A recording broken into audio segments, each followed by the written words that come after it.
கரத்தில் அவளை அமர வைத்து சாரத்தியும்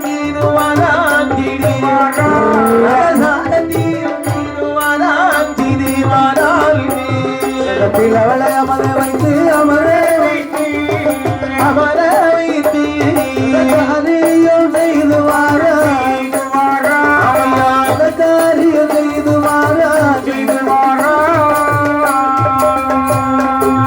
இப்படியாகவே சரி பார்த்தான். சந்தித்து நம்பினான் தலை போவது அறியாமல் மாண்டு போவது அறியாமல் மதிகட்ட கம்சராஜன் ரதத்திலே அமர வைத்து ரதசாரத்தியம் செய்து வருகிறான். வேகமாக வந்து கொண்டிருக்கிறது. அரண்மனையிலே வந்தான். மந்திரி பிரதானிகளை அழைத்தான். ஆலோசனை கேட்டான். ஆமா, கூடி வாழ்ந்தால் தானே குழந்தைகளை பெற்றெடுப்பார்கள். ஆமா, 3 பேரையும் தனித்தனியே சிறையிலே பிடித்து அடைத்து விட்டால் எப்படி குழந்தை பிறக்கும்? அப்படி என்று தேவகி ஒரு சிறையில், வசுதேவர் ஒரு சிறையில், ரோகிணி என்ன பண்றான்? கோகுலத்தில் கொண்டு வைக்கின்றான். இப்படி 3 பேரும் பிரிச்சுட்டான். தனித்தனியே பிரிச்சு வச்சுட்டான். இப்படி இருக்க முடியாலும் முனிவர் சொல் வீண் போகாது என்று சொல்ல கிணங்கவி தேவகியால் திருமயத்தில் அழகார் ஒரு குழந்தை உருவாகி குழந்தையை பெற்றெடுத்தால் அது ஆண் குழந்தை. சரியப்பா, வசுதேவர் பார்த்தார். சத்தியம் பண்ணி கொடுத்திருக்கோம் இல்லையா? ஆமா, முதல்ல ஆண் பிள்ளை பிறந்திருக்கு. ஆகையினால் அந்த குழந்தையை அப்படி கொண்டு போய் கம்சனிடத்திலே கொண்டு கொடுத்தார். கம்சன் பார்த்தான். 8வது குழந்தை தானே கொல்லும். ஆமா, இது முத குழந்தை தானே. குழந்தை நல்லா இருக்கான் புள்ள, நம்மள மாதிரியே இருக்கான் ஐயா. ஆமையா, பாவம் பிழைச்சு. சரி இருக்கட்டும், வளர்த்து வருவோமே அப்படி இந்த 6 குழந்தைகளை வளர்த்து வருகிறான். 6 பிள்ளை பெற்று 6 பிள்ளையை வளர்த்துட்டு வர்றான். 6 ஆண் குழந்தைகள் தான். இந்த நேரம் நாரதர் பார்த்தார். ஆகா, இவன் என்ன பாவம் ஜீவாடி பார்த்தா குழந்தைகள் வளர்த்துட்டு வர்றான். புண்ணியம் அல்லவா செய்கிறான். அதானே, இவன் பாவத்தை செய்தால்தான் இவன் மாயவனாகிய மகாவிஷ்ணு அவதாரம் செய்வான். ஆமா இல்லையா? ஆகையினால் இவரை பாவத்தை செய்ய தூண்டுவதற்காகவே நாரத மகரிஷி வருகிறார். நாராயணம் நாராயணம் நாராயணம். வாருங்கள் நாரத பிரம்மே வாருங்கள். கம்சா, நலமாக இருக்கின்றாயா? நலத்திற்கு என்ன குறை? நான் நலமாக இருக்கிறேன், நாடு நலமாக இருக்கிறது, நாட்டு மக்களும் நலமாகத்தான் இருக்கிறார்கள். சரி, அதெல்லாம் இருக்கட்டும். முன்னொரு சமயத்திலே ஒரு அசரீரி உனக்கு சாபம் கொடுத்தது நினைவிருக்கிறதா? நன்றாக நினைவிருக்கிறது நாரதரே. ஓஹோ, அதாவது என்னுடைய தங்கை தேவகி திருவயிற்றிலே பிறக்கக்கூடிய 8வது குழந்தையின் தலையை அறுக்கும் என்பதுதானே அந்த சாபம். உண்மைதானே? ஆமா. இப்பொழுது உன் தங்கைக்கு எத்தனை குழந்தைகள் பிறந்திருக்கிறது? 6 குழந்தைகள் பெற்றிருக்கின்றனர். 6 குழந்தைகள் எங்கே இருக்கிறார்கள்? அதோ தெருவில் விளையாடி கொண்டிருக்கின்றார்கள் அல்லவா? அவர்கள்தான் என் தங்கையின் பிள்ளைகள், என்னுடைய மருமக்கள். உடனே என்ன டேய் கம்சா, என்ன நாரதர் தவறு இழைத்து விட்டாயே. 2 3 4 5 6 7 8 ஏறு வரிசையில் பார்க்கும் போது 8வது பிள்ளை. ஆமா, 8 7 6 5 4 3 2 1 என்று இறங்கு வரிசையில பார்க்கும்போது ஏன் இந்த 8வது குழந்தை 1ஆம் குழந்தையா இருக்க கூடாது? சரி, அதுதான் போகட்டும். உன் தங்கி தேவகி வயிற்றில் ஒரு கருவாறு ஜனித்து அந்த கரு சிதைந்து மறுபடியும் ஒரு குழந்தை பிறந்தால் கணக்கு தெரியாதுல்ல? 6க்குள்ளதான் 8 இருக்கு. 6க்குள்ளதான் 8 இருக்கு. 8 6 குழப்பி விட்டார் நாரதர்.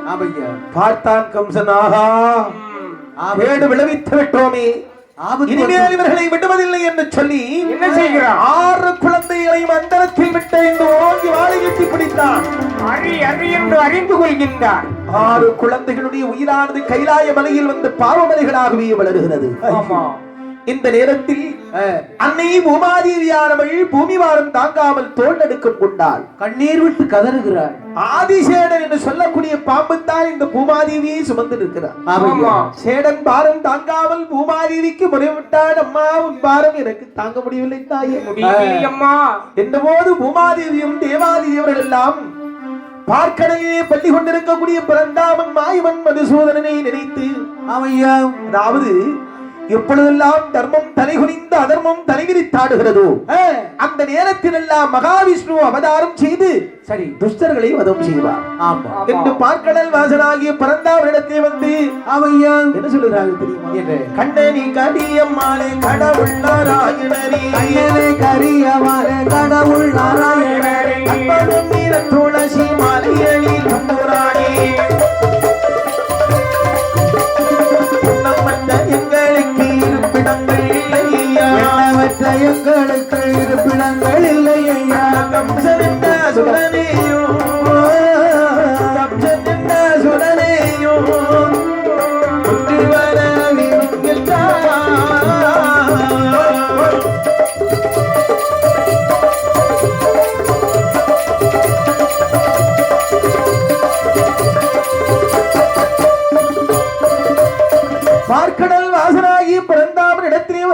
கண்ணா மாயவா பரந்தாமா திருமாலே மகாவிஷ்ணு அது சூதனம் பச்சை மாமலை போல்மேனி பவளவாய் கமல செங்கன் பாரப்பா பரந்தாமா செங்கன்மாலே பார்க்கடையில் பள்ளி கொண்டிருக்கக்கூடிய பெருமாளே பரந்தாமா அப்படியே என்று முறைப்பட்டார்கள்.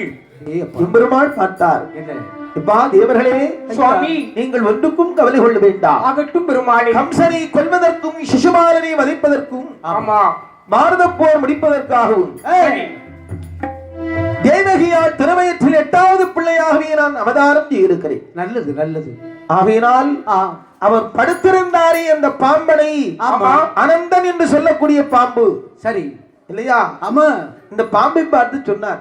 என்ன சொல்கிறார்? அதாவது இதுவரைக்கும் நாமல் 6 குழந்தைகள் தேவகியால் திருமயத்தில் பிறந்தது என்று சொன்னோம். 7வது பிள்ளை யார்? ஆமா 7வது பிள்ளை வேணும் இல்ல ஐயா. அதாவது திரேதாயுதத்தில் நடந்தது ராமவதாரம். சரி ராமவதார காலத்தில் அவள் படுத்திருந்த பாம்பனை தான் இளைய பெருமாளாகிய லட்சுமண பெருமாள்.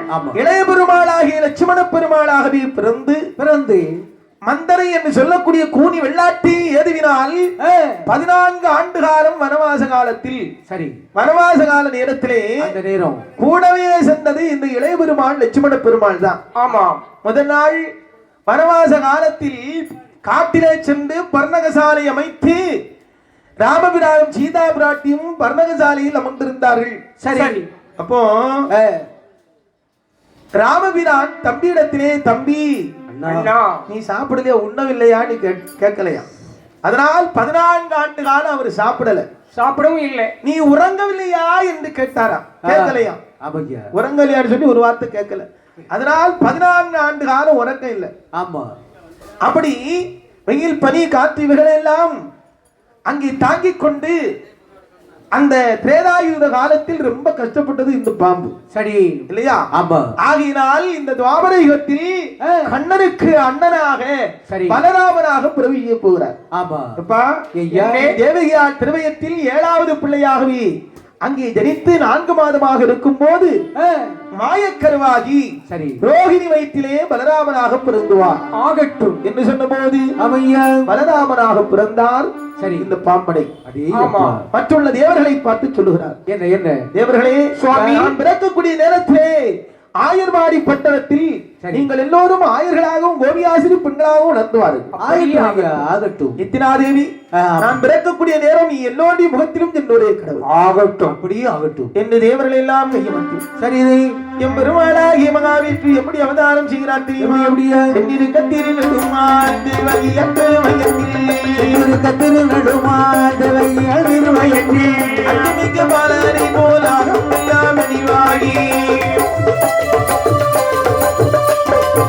காவல் மனை தண்ணி விட்டு கம்சனுடன் வந்தாய். அவள் மலை தண்ணி விட்டு கம்சனுடன் வந்தாய். அண்ணனை மதிக்க வந்தி வந்தி சனித்த பிள்ளை பெற்றெடுக்கும் பிள்ளை தண்ணீர் பெரிய உடனீராட்டி பெற்றெடுத்த பிள்ளை தன்னை பெரிய உடனீராட்டி ஒட்டரையில் எடுத்து வைத்து ஒத்துமல்ல தலை தடவி சக்கரை பொல்வொடி பேசி தவழ்ந்து நடையிட்டுவான சக்கரை பொல்வொடி பேசி தவழ்ந்து வல்ல விளையாட வல்ல பிள்ளை படியெடுத்து மகபாசை நீந்தாயே கொல்லனவே அவன் தாரி கும்பிட்டமை தான் பிடித்தாள். கொல்லனவே அவன் தாரில் கும்பிட்டமை தான் பிடித்தாள். பிடித்த தங்கை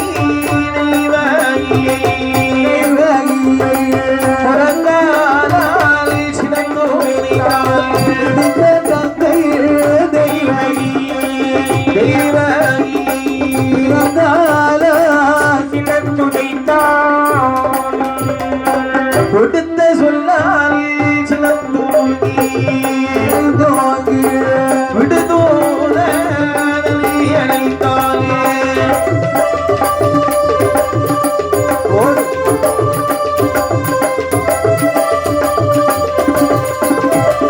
பதுத்தம் இல்லா கொடும் சிறையே இருத்தி வைத்தே காலும் என்றாலே வருந்தமில்லா கொடும் சிறையே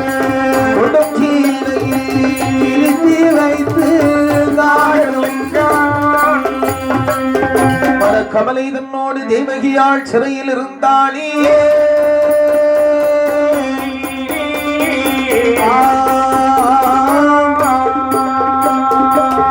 இப்படியாகவே சரி தேவகியார் திறமைற்றி எம்பெருமாளாகிய மகாவிஷ்ணு 8வது பிள்ளையாக அவதாரம் செய்ய போகிறார். சரி. இந்த நேரத்தில் சிறைச்சாலை வருகிறார் இந்த கம்சன். சரி சரி. தேவகி சொல்லுகிறாள், அண்ணா, ஆமா, இந்த உலகத்தில் ஒரு பிள்ளை பெறுவதற்காகவே 1 கோடி காலம் தவம் இருப்பார்கள். ஆமா, இந்த பாவி 6 பிள்ளைகளை பெற்றெடுத்தேன், 6 பிள்ளைகளை அரியறியன் அறிந்து கொண்டு விட்டார். அறிந்து கொண்டு விட்டாய். 7வது பிள்ளை எப்படி மாயமானது என்றே தெரியவில்லை. இனிமேல் பிறக்கக்கூடிய 8வது பிள்ளையாவது ஒரு உயிரோடு விட்டுவிடு அண்ணா என்று காலை பிடித்தாள். அடியே பிடித்ததங்கே தேவகியை புறங்காலால் சினத்து வைத்தான். அவையே அடியே தேவகி, இனிமேல் பிறக்கக்கூடிய 8வது பிள்ளை எனக்கு யமன் அண்ணா அப்படி இருக்கும் போது அவரை உயிரோடு விட்டு இருப்பதா போடி அப்படின்னு காலால் உதைத்தார். அந்த உதைத்த நேரத்தில் சரிதான். புலம்பிய தேவகியாடும் புலம்பிய தேவகியாடும் இது இந்த நாளையிலே பிதமாகும் வண்ண பெருமாள் மிளங்க முகத்துவான் பெருமாள் மிளங்க முகத்தான் வண்ண பெருமாள் மிளங்க முகத்துவான் அந்த நித்திரா தேவி தனியலை குமார் தேவி தனையலை குமார் ஏசமுடனே பெருமாவும் புகழ்வான்